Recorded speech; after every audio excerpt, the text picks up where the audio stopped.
We finally have a release date for patch 10.2, or at least I think I figured it out. But for now, servers are down. My name is Swag, and this is the Vault Day Update. The big Brewfest event continues this week. You can find it located outside of Ironforge and Orgrimmar, based upon which faction you are. Maybe don't show up to Ironforge if you're a Horde player. Just some advice right there. However, there are some other cool things about Brewfest that you should know. Blizzard has added new appearances to Brewfest this year, including a really awesome looking shield reminiscent of the back piece from the trading post, as well as dragon riding appearances and more. You can collect rewards through quests, earning coins, and doing the daily boss fight, which can be done across all of your characters for an even higher chance at cool stuff. And as always, a well-guarded secret of the Brewfest event, if you are a hunter, I believe wearing the drunken goggles going into that boss fight will allow you to tame the pink elephant pets. There's a little bit more to it than that, but I haven't touched my hunter in 2 years, so I'm not the person to ask. Along with Brewfest this week is the Harvest Festival. Now, this is a little bit more somber than Brewfest and can be found outside of Ironforge and Orgrimmar as well. You'll see a simple table set up with some food where you can start a quest, and this quest will eventually lead you to either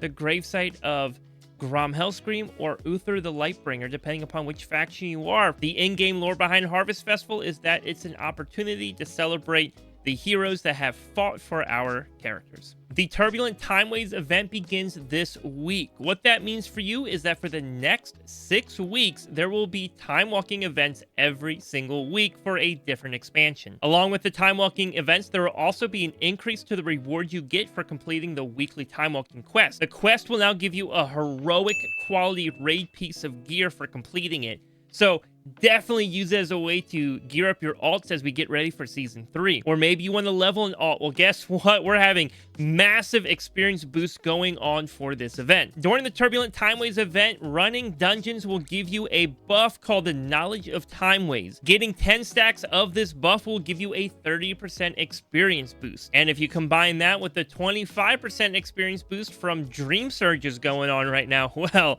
that's going to be some pretty quick leveling. No better time to get an alt ready for 10.2 because it is approaching fast. And I think I have the date figured out for when patch 10.2 is releasing. Based upon the timeline of the Turbulent Timeways event, as well as BlizzCon, I can pretty confidently say that patch 10.2 is going to release November 14th. In fact, I already put in my time off request for work. That's how confident I am that we're going to get it on that day. 2 reasons. 1, historically in the past, when they do an experience buff at the end of the season, it always ends, this time being Turbulent Timeways, it always ends right before the new season begins. I mean, the day before the new season begins. And this happened last season as well with the Turbulent Timeways buff and the Winds of Wisdom buff that occurred prior to that. And the icing on the cake is BlizzCon.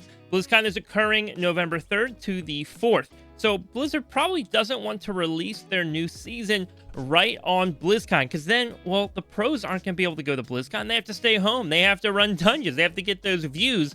And if it's right before BlizzCon, probably the same issue. So launching it a week after BlizzCon is going to give them all the time they need to build up hype, to build up momentum, to build up energy, and just bring players back into the game. I'm pretty confident it's going to be November 14th. If the patch drops on a different day, however, why don't you come back here and tell me I was wrong in the comments, or comment now and tell me I'm wrong and give me your prediction. But before the new season begins, I have a tip from some gold miners that have discovered an issue right now with the Dream Surges, or maybe it's not an issue, you tell me. However, it is currently giving triple the gold that you would normally receive. Gold farmers are advising that you take advantage of that triple gold buff in order to line your pockets before it's too late and the new season begins. This week's affixes are Tyrannical Storming and Raging. Storming will cause tornadoes to spawn throughout combat that will move across the field, hitting players, causing damage and throwing them up into the air. This will interrupt spellcasting, and the fall damage will hurt you as well. I highly advise to watch your feet and keep out of the way. Raging will cause non-boss enemies to, well, enrage at 30% health. This makes them immune to crowd control effects other than kicks and interrupts. Best way to handle raging is to just be careful of the size of the groups that you're pulling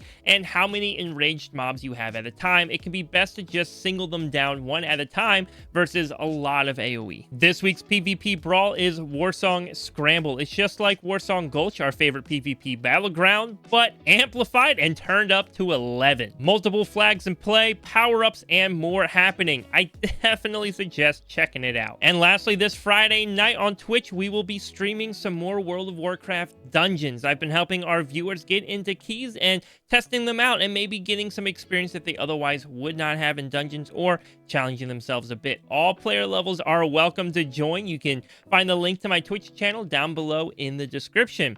However, that's everything happening right now in the World of Warcraft, and I will see you next week.